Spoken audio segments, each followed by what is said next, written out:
Hai guys, welcome back to my channel. Ketemu lagi dengan aku Rizka di channel Mama Muda Zaman Now. Nah, di video kali ini aku mau share ke kalian tentang AFL yang biasa aku pakai sehari-hari untuk melakukan screening pembelian saham. Nah, buat yang belum tahu apa itu AFL, jadi AFL itu adalah AMI Broker Formula Language, atau istilah gampangnya adalah formula atau rumus yang dimasukkan ke dalam software charting yang bernama AMI Broker. Kemudian, dari formula tersebut, kita dapat menyaring saham-saham yang masuk ke dalam kriteria sesuai dengan condition yang sudah dimasukkan. Salah satunya contohnya pada saat kita ingin memilih saham yang sudah cross MA20. Nah, kita bisa memasukkan AFL Moving Average cross 20, kemudian kita bisa menyaringnya. Nah, buat kalian yang mungkin belum punya AMI Broker, kalian bisa membelinya atau mencarinya.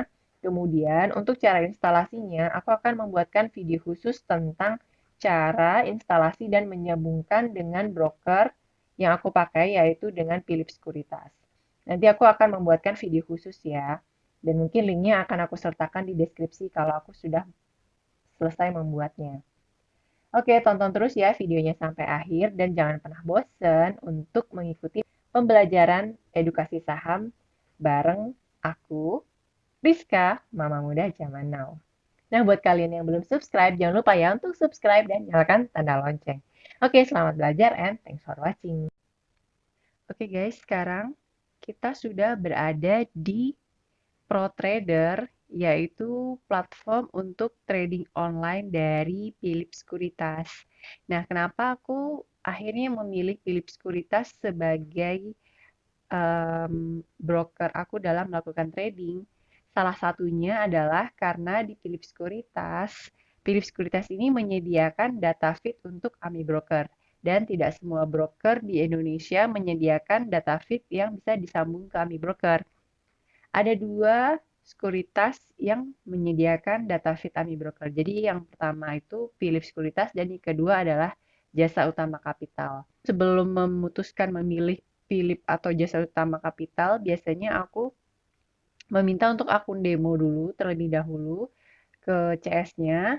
Setelah kita dapat waktu sekitar 1 minggu dan kita melihat platformnya dan kita mencoba, akhirnya aku memutuskan untuk memilih Philips Securitas. Nah, kalau kalian juga masih bingung mau pilih broker yang mana, kalian boleh mencoba cara aku. Jadi kalian request aja ke CS-nya untuk meminta kode demo account sehingga kalian bisa melihat isi dari fitur platform yang mereka sediakan. Oke, kita langsung aja ke cara menyambungkan Pro Trader dari Philips ini ke AMI Broker. Jadi caranya gampang banget. Kita cuma masuk ke plugin yang di sini, kemudian untuk AMI Brokernya kita tinggal klik Start. Semudah itu guys. Dan otomatis akan keluarlah AMI Broker seperti tampilan seperti ini.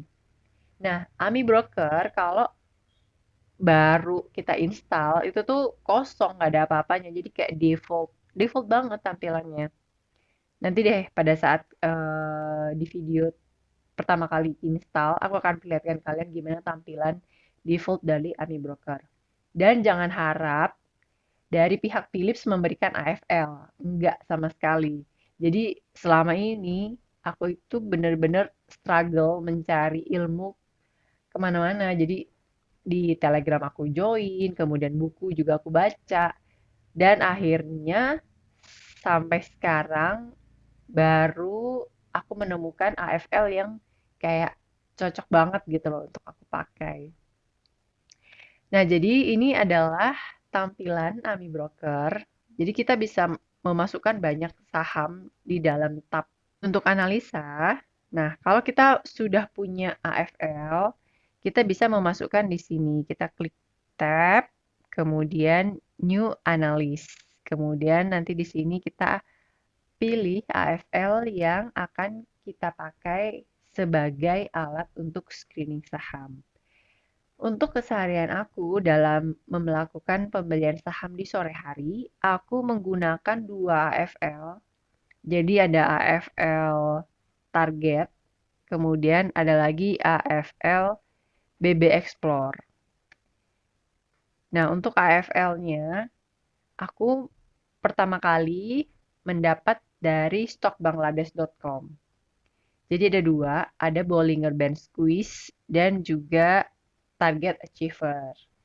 Kemudian aku custom lagi menggunakan tambahan condition tentang ledakan volume. Nah, kalau kalian mungkin pernah mendengar atau pernah masuk join di grup tentang ledakan volume, nah strategi yang aku pakai adalah seperti itu. Aku mencari saham yang volume pada hari perdagangan itu melebihi dari volume rata-rata perdagangan selama 5 hari. Nah, volume itu tampilannya di sini, di bawah sini. Kemudian garis orange-nya ini adalah garis MA atau moving average. Jadi ini adalah yang garis orange ini adalah harga rata-rata selama 5 hari. Sorry, bukan harga rata-rata. Volume rata-rata selama 5 hari. Oke, kayaknya udah malam, aku agak ngantuk, jadi aku perlu banyak minum supaya tetap konsen. Oke, sorry, sebentar ya. Nah, kemudian dari ledakan volume itu aja tuh nggak cukup, jadi aku harus menambahkan formula yang sekiranya cocok dan full power. Akhirnya aku menemukan AFL target ini. Nah, kalau AFL target, itu sebenarnya simple banget sih. Jadi ketika saham atau candle ini sudah break di atas tren TSL. Jadi ini disebut garis tren atau garis TSL gitu. Ketika saham ini sudah break ke garis TSL-nya, maka akan muncul sinyal beli. Cuma kalau cuma seperti itu aja tuh kayak juga kurang powerful. Dan aku menambahkan beberapa syarat. Jadi di sini aku menambahkan syarat likuiditas. Saham yang liquid atau value-nya di atas 3M baru boleh masuk ke dalam screeningan AFL aku ini. Jadi kalau saham-saham yang nggak liquid, yang value-nya belum 3M itu nggak akan masuk. Walaupun secara AFL targetnya itu masuk. Seperti itu ya. Nah, kemudian untuk AFL yang kedua adalah Bollinger Band Explore. Jadi basicnya adalah Bollinger Band. Jadi saham-saham yang sudah cross dari BB tengahnya atau middle band-nya. Tetapi di sini ada modifikasi sedikit, yaitu di sini menggunakan EMA 15 dan EMA 25. Kemudian aku tambahkan lagi syarat yaitu dengan ledakan volumenya. Jadi kalau saham tersebut tidak ada ledakan volume, jadi kayak volumenya masih di bawah rata-rata dari volume 5 hari perdagangan, tidak akan muncul sinyal untuk melakukan pembelian. Nah, dari dua AFL ini, aku saling menggabungkan. Jadi, apabila di hari tersebut muncul dua sinyal dari AFL ini, biasanya sih saham tersebut akan terbang keesokannya atau mungkin menunggu besok lusanya atau hari ketiganya. Oke, kita contohkan aja ya. Oke, yang pertama kita coba saham Andi. Nah, di AFL target ini muncul sebagai sinyal buy. Kemudian di BB Explore juga. Oke, kita cek saham Andi. Nah, ini dia. Saham Andi mah saham tidur ya. Jadi sebelumnya masih harga 50, terus tiba-tiba di tanggal 14 Desember ada ledakan volume. Nah, tapi kalau aku pribadi, aku menghindari saham gorengan. Karena gorengan itu kolesterol, guys. Apalagi kalian yang masih pemula, yang mungkin masih belum terbiasa dengan hentakan-hentakan bandar, jadi sebaiknya hindari aja di gorengan. Kita cari saham-saham second liner, jadi saham yang nggak terlalu bukan saham zombie, jadi bukan saham yang biasanya dia harga 50 terus tiba-tiba dia bergerak seperti saham bumi kayak gitu. Nah, aku udah itu tuh saham-saham kayak gitu tuh udah aku blacklist. Jadi aku nggak akan memasukkan saham itu ke dalam list stock pick aku. Nah, kalau kalian mau ngelihat saham Andi kayak gimana, emang kebesokannya dia naik. Tapi aku nggak menyarankan sih. Oke, kita cari saham lain aja yang lebih aman ya. Oke, setelah saham Andi, nah ini dia ada saham dari bank BBTN. Kita cek di AFL eh, Bollinger Band-nya. BBTN juga masuk. Oke, kita cek chartnya. Di sini, BBTN ini sudah berada di atas EMA 100 dan juga EMA 50. Kemudian BBTN juga sempat koreksi dari di sini dia sempat ada sinyal kan. Di sini BBTN sempat ada sinyal buy, kemudian sahamnya terbang dan melakukan koreksi lalu sideways beberapa saat dan muncul sinyal lagi. Untuk MACD-nya juga akan cross ini kita lihat di bawah di sini. Dan sekarang kita geser ke kanan. 1, 2, 3, 4, 5. Oke, 5 hari terbang. Lumayan kan? Dalam 1 minggu, saham BBTN ini misalkan kita beli di harga penutupan di sini ya. Dan kita keluar pada saat ini, pada saat hari ke-6. Ketika saham itu sudah tidak kuat lagi untuk melanjutkan bullishnya. Kita beli di harga 1840, kemudian close-nya oke anggap aja 1940 deh. Nah, ya kita anggap close di 1940 karena di tanggal 21 low-nya berada di 1945. Jadi aku anggap satu tick lah di bawah low dari previousnya. Jadi, kalau kita membeli BBTN ini, kita udah dapat profit 5,43 hanya dalam waktu seminggu. Lumayan, not bad. Oke, kita cari lagi saham lainnya. Kita coba lihat ya, Cepin. Nah, kalau saham Cepin di BBAFL tidak ada sinyal buy. Tetapi di BBAFL ini dari chartnya itu tuh sudah break dari parabolik SAR-nya. Nah, biasanya kalau ada saham begini aku akan ngambil. Oke, kita coba lihat ya. Cepin di tanggal 14 Desember. Kita geser. Oke, saham Cepin naik maksi 1, 2, oke 3 harian lah ya. 3 harian dia naik. Kita lihat berapa profitnya. Kita anggap close di sini.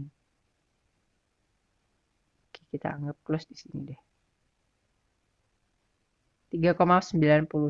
Nah, kalau misalnya kita bisa close di hari kedua, kita dapat 6%-an ya dari saham Cepin. Oke, next. BKSL. Nggak cantik. Nah, untuk men-screening saham, kita juga bisa melihat dari chartnya. Apakah chartnya itu cantik atau chartnya itu kurang cantik. Nah, gimana sih cara kita bisa melihat chart ini cantik apa enggak? Yang pertama, hindari candle yang terlalu banyak shadow. Kemudian hindari juga candle yang terlalu lama tidur. Jadi kayak dia tuh udah harganya tuh stuck di harga 50. Oke. Kita buang jauh-jauh saham yang kayak gitu ya. Buat apa juga kita beli saham zombie? Emang sih kita mungkin bisa dapat profit yang cepat dan besar. Tapi buat apa gitu kalau misalnya resikonya juga besar. Tapi kalau kalian berani menanggung high risk dan mungkin hanya masuk dengan nominal kecil, ya itu oke. Kembali lagi ke kalian ya. Cuma untuk pemula, aku sih nggak nyaranin. Apalagi kalian masih belum terlalu membagi portofolio kalian berdasarkan money management. Jadi kayak misalnya, ya udahlah aku ikut-ikutan aja deh. Oh, saham lagi terbang ya. Ya udah deh aku ikutan. Dan langsung kalian memasukkan misalnya 50% dari portofolio kalian. Iya kalau sahamnya terbang, iya kalau profit dari sana. Nah, kalau ternyata bandarnya nggak punya akhlak, baru kalian masuk terus tiba-tiba dijatohin, wassalam kan? Oke, jadi saran aku gunakan aja, pilih aja saham-saham yang sekiranya hmm, cukup baik. Kemudian eh, kita lihat juga apakah chartnya itu bagus, cantik atau kurang cantik. Nah, selain dari AFL ini, jadi pertama kita screening dulu kan dengan AFL. Kemudian kita melihat support dan resistennya. Apakah saham ini sudah break supportnya atau akan mentok dengan resistennya? Itu tuh juga jadi pertimbangan. Dan selain itu, aku punya satu tools lagi yaitu disebut dengan trade analyst. Jadi ini yang aku tahu ini cuma baru ada di Philip Securitas ini. Oke, kita coba BBTN. Nah, kalau di jam bursa ini tuh akan aktif ya, karena ini aku malam hari dan bursa libur, jadi semuanya tampilan order book kosong. Nah, kalau kita klik P di sini akan muncul trade analyst dan kita bisa mengetahui apakah saham ini banyak yang hajar kanan atau hajar kiri. Nah, di sini nanti akan muncul bar-barnya, apakah hijau lebih besar atau merah yang lebih besar. Ini juga jadi pertimbangan aku dalam memilih saham di sore hari. Aku memilih saham yang sekiranya hijaunya itu berada di atas sekitar 50%-an lah, 50 sampai 60 dan eh, mayoritas masih lebih banyak hijaunya, terutama di akhir menjelang pra penutupan. Nah, bagaimana cara untuk keluar dari saham yang sudah muncul di sinyal ini? Kalian boleh menunggu sampai sinyal sell ini keluar, atau boleh juga kalian keluar sebelum tanda sell ini muncul. Jadi misalkan saham tersebut sudah close di bawah low dari harga sebelumnya, itu kalian bisa close. Atau kalian bisa juga menerapkan trailing stop, yaitu misalkan menggunakan trailing stop 5% atau 10% dari nilai high-nya. Aku juga sudah pernah ya membuatkan video tutorial. Nah, contohnya di saham seperti Zinc dan juga BRIS, kalau kalian menggunakan fitur trailing stop, itu tuh juga aman dan kalian udah dapet cuan berlipat-lipat hanya dengan menggunakan trailing stop. Nah, kalau misalnya kalian beli saham Zinc di tanggal 11 November di sini, terus baru keluar setelah muncul sinyal di tanggal berapa ini ya? Tanggal 29 kemarin, kalian sudah cuan 81% guys. Mantap banget. Oke, kita coba saham BRIS yang cukup fenomenal di tahun 2020. Kalau kalian masuk di sinyal yang sinyal yang ini deh.